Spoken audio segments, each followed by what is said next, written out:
ओम गुरु ब्रह्मा गुरु विष्णु गुरुदेव महेश्वरा गुरु साक्षात् परब्रह्मा तस्मै श्री गुरुवे नमो नमः।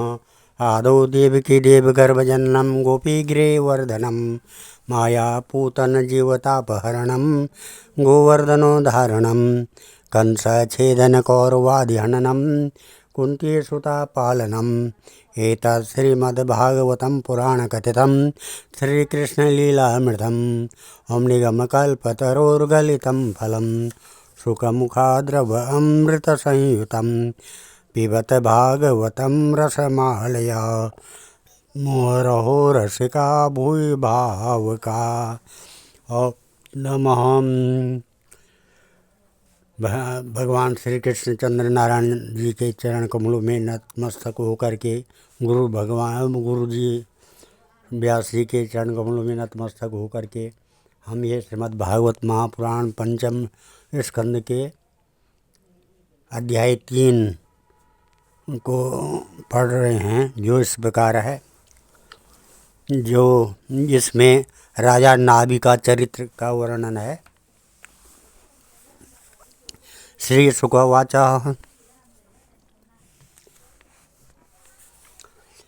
नाभिरत्तापतकाम प्रजया मेरुदेव्या भगवन्तं यज्ञपुरुषं वहितात्मा यजत तस्याः वावश्रद्धया विशुद्धभावेन यजत प्रज्ञवर्षेषु प्रचरत्सु द्रव्यदेशकालत्रय मंत्र द्विगदक्षिणा विधान योगोपपत्त्या दुरिदगमोऽपि भगवान् भागवत वात्सल्यतया सुप्रतीक आत्मानम् अपराजितं निजजना विप्रेतो अर्थ विदित्सया घृत हृदयो हृदयंगम मनोनयानंद नावयवः विराममाविष्यकार अतः तमाम विस्कृत भुजयुगलद्वयं हिरण्मयं पुरुषविशेषं कपीशकौशयाम्बरधरमुरीशा विलसत्सि वत्सललामादर वर वन रूह बनमाला तत्सूर्यमृतमणि गदादि विरूपलक्षितं स्फटिक रण प्रवर मुकुट कुंडल कटक कटि सूत्रहार्यु के हार केयूर नूपुर आद्यांग भूषण विभूषित मत्विक सदस्य गृहत पतयो अधना एवोतमाधनम उपलभ्य सबाहुमानम अर्हणेनावतं शेषणम उपतस्सु। श्री नाभि का चरित्र है। श्री सुखदेव जी कहते हैं, राजन, आग्नेद्र के पुत्र नाभि के कोई संतान नहीं थी, इसलिए उन्होंने अपनी भार्या मेरु देवी के सहित पुत्र की कामना से एकाग्रता पूर्वक भगवान यज्ञ पुरुष का यजन किया।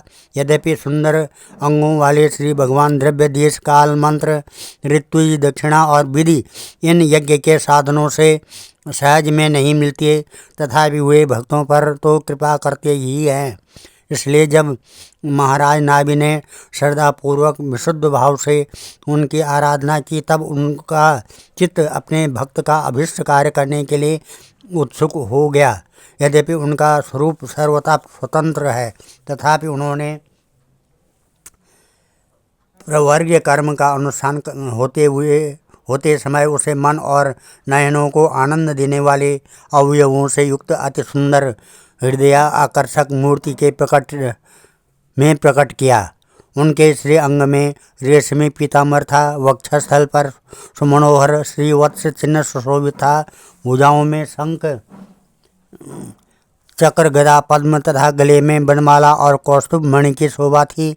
संपूर्ण शरीर अंग प्रत्यंग की कांति को बढ़ाने वाला किरण जाल मंडित मणिमय मुकुट कुंडल कंकण करधनी हार बाजूबंद और नूपुर आदि आभूषणों से विभूषित था। ऐसे परम तेजस्वी चतुर्भुज मूर्ति पुरुष विशेष को प्रकट हुआ देख ऋत्विज सदस्य और यजमान आदि सभी लोग ऐसे आह्लादित हुए जैसे निर्धन पुरुष अपार धनराशि पाकर फूला नहीं समाता। फिर सभी ने सिर झुकाकर अत्यंत आदरपूर्वक प्रभु की अर्घ्य द्वारा पूजा की और ऋतुजों ने उनकी स्तुति की। ऋतुजौचु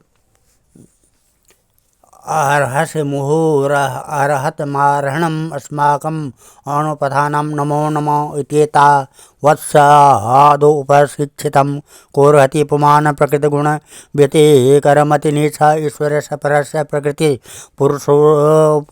पुरुषयो रवक्तानाम् अभिनाम रूपाकृतिभिः रूप निरूपणं सकल जन निकाय वृजिन निरसन शिवतम प्रवर गुण गणेक देश कथानादृते परिजनानुराग विचरित सबल शब्द सलिल सित किसलय तुलसिका दुर्वांकुरे रपि समृतया सपर्या किल परम परितुष्यति अथानयपि न बहुत इज्जोरुभारा भरया समुचितमार्थ इहोपलब्धये आत्मनि एवानुश्रवण मज्जसाभ्यातिकेरेण भूयमानो शेष पुरुषार्थ स्वरूपस्य किन्तु नाथाशिष आशासान नाम एतद् दीसराधन मात्रं भवितुम् अर्हति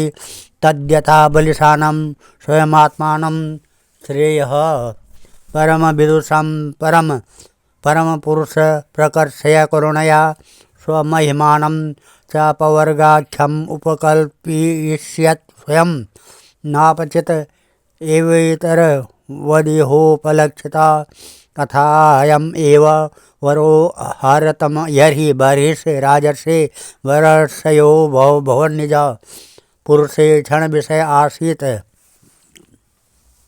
असंग निजित ज्ञानानल विदूत शेषमलानां भवत्स्वभावानाम् आत्मारामाणां मुनीनाम् अनवरत परिगुणित गुणगण परम मंगलयन गुणगण कथोषि अथ कथचित् स्खलन क्षुत्पतन द्रविणं दूरवस्थानादिविवशानां च स्मरणाय ज्वर मरण दशायाम् अपि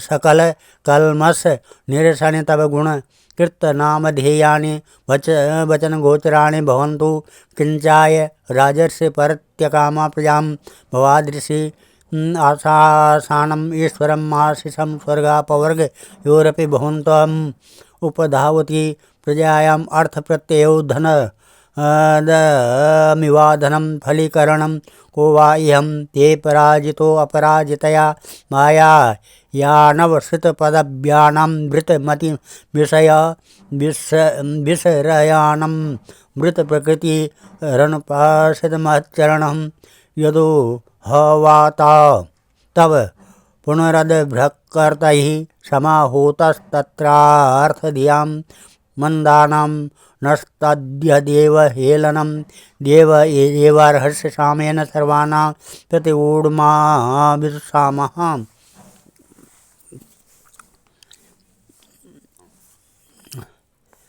ऋतुजों ने कहा, पूज्यतम, हम आपके अनुगत भक्त हैं, आप हमारे पुनः पुनः पूजनीय हैं,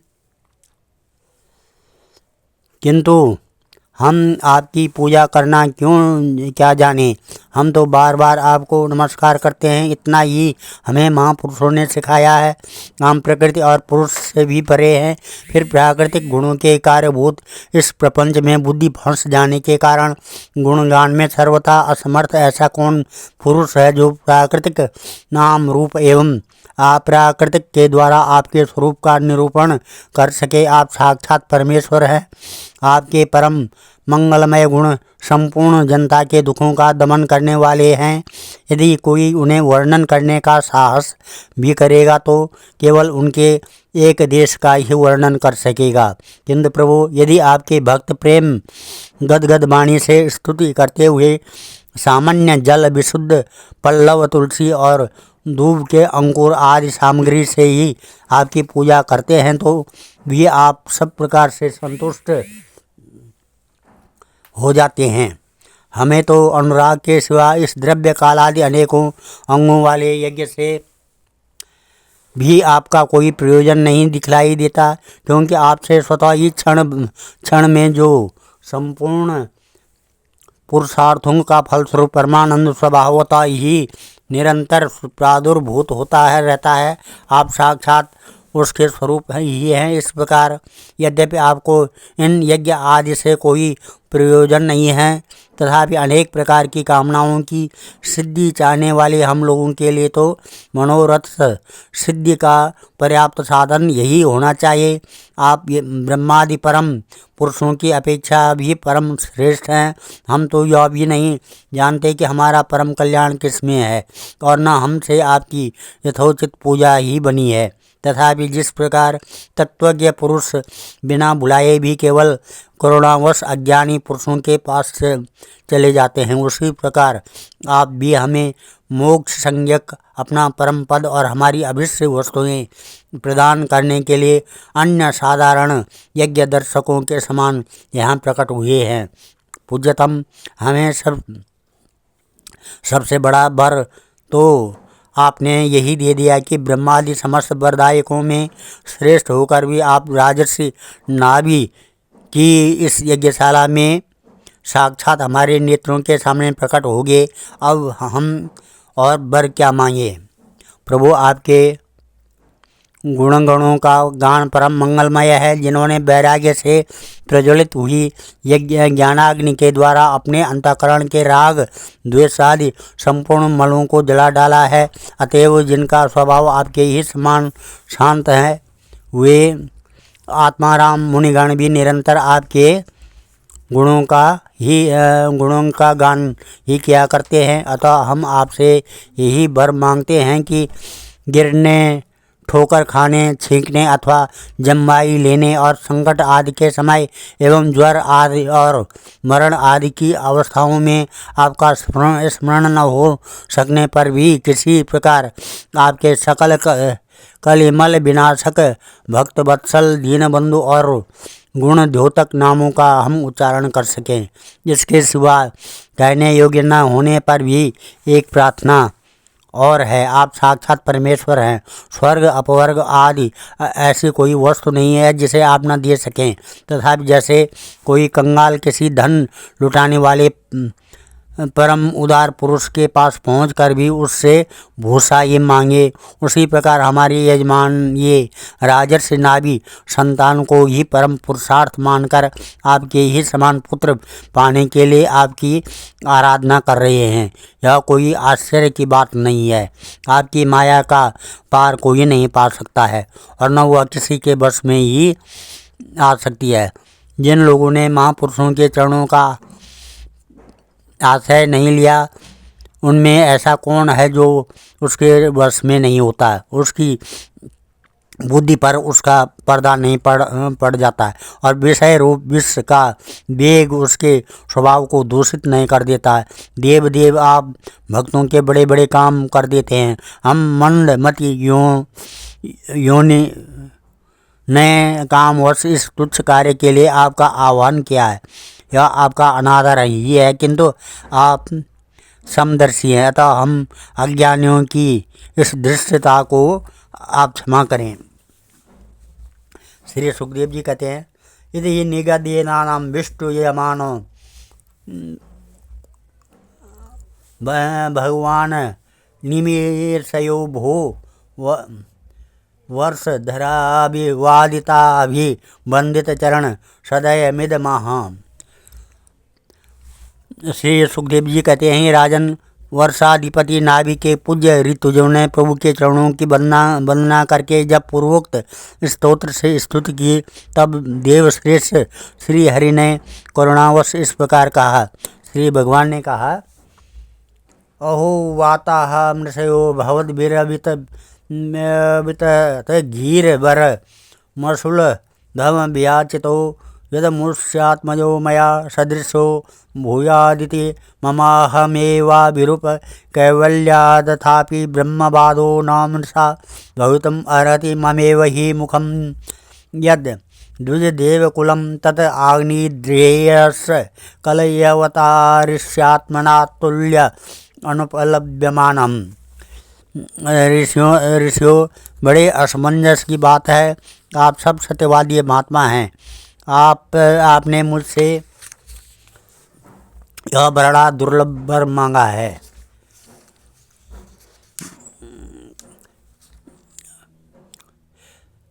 कि राजर्षि नाभि के मेरे समान पुत्र हों। मुनियों, मेरे समान तो मैं ही हूँ, क्योंकि मैं अद्वितीय हूँ। तो भी ब्राह्मणों का वचन मिथ्या नहीं होना चाहिए।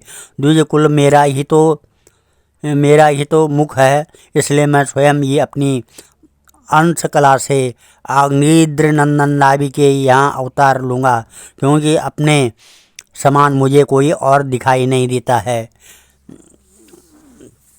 श्री शुकवाच यम निशामयन्ता मेरुदेव्या पितृमभिधायन्तर्दधे भगवान् महर्षि तस्मिन्नेव।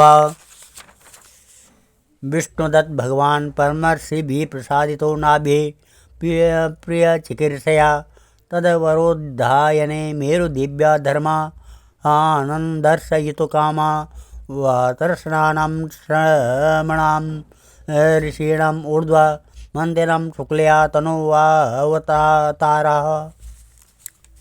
श्री सुखदेव जी कहते हैं कि महारानी मेरु देवी के सुनते हुए उनके पति से इस प्रकार कहकर भगवान अंतर्ध्यान हो गए और विष्णुदत्त परीक्षित उस यज्ञ में महर्षियों द्वारा इस प्रकार प्रसन्न किए जाने पर श्री भगवान महाराज नाभि का प्रिय करने के लिए उनके रनिवास में महारानी मेरु देवी के गर्भ से दिगंबर सन्यासी और ऊर्ध्वरेता मुनियों का धर्म प्रकट करने के लिए शुद्ध सत्वाय विग्रह से प्रकट हुए।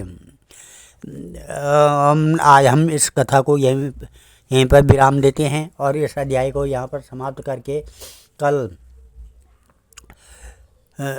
चौथा अध्याय करेंगे, जिसमें ऋषभदेव जी का राज्य शासन की कथा आएगी। ओम नमः श्री कृष्ण गोविंद हरे मुरारे। हे नाथ नारायण वासुदेवा, हे नाथ नारायण वासुदेवा, हे नाथ नारायण वासुदेवा। ओम हे नाथ नारायण वासुदेवा। ओम नमः ध्येयं सदा परिभवनमविष्टदोहं तीर्थात् पदं शिवविरञ्चनुतं शरण्यं भृत्यातिहं प्रणतपालभवाब्धिपोतं वन्दे महापुरुषते चरणारविन्दं। वन्दे महापुरुषते चरणारविन्दम्। ओम नमः मंगलम भगवान विष्णु मंगलम गरुड़ध्वजा मंगलम पुंडरीकाक्षा मंगलाय तनोहरि मंगलम भगवान शंभु मंगलम वृषभध्वजा मंगलम पार्वतीनाथ मंगलाय शिव शंकर सर्वमंगल मांगल्ये शिवे सर्वार्थ साधिके शरणे त्र्यंबके गौरी नारायणी नमस्तुते अन्नपूर्णे सदा पूर्णे शंकर प्राण वल्लभे ज्ञान सौभाग्य सिद्ध्यर्थम भिक्षां देहि च पार्वती। ओम नमः ओम या श्री स्वयं सुखितना भुवनेश्वरलक्ष्मीं पापात्मनां कृतदया हृदय सुबुद्धि श्रद्धा सतां कुलजन प्रवर्षलज्जा तात्वं नतास्म परिपालयदेवि विश्वम्।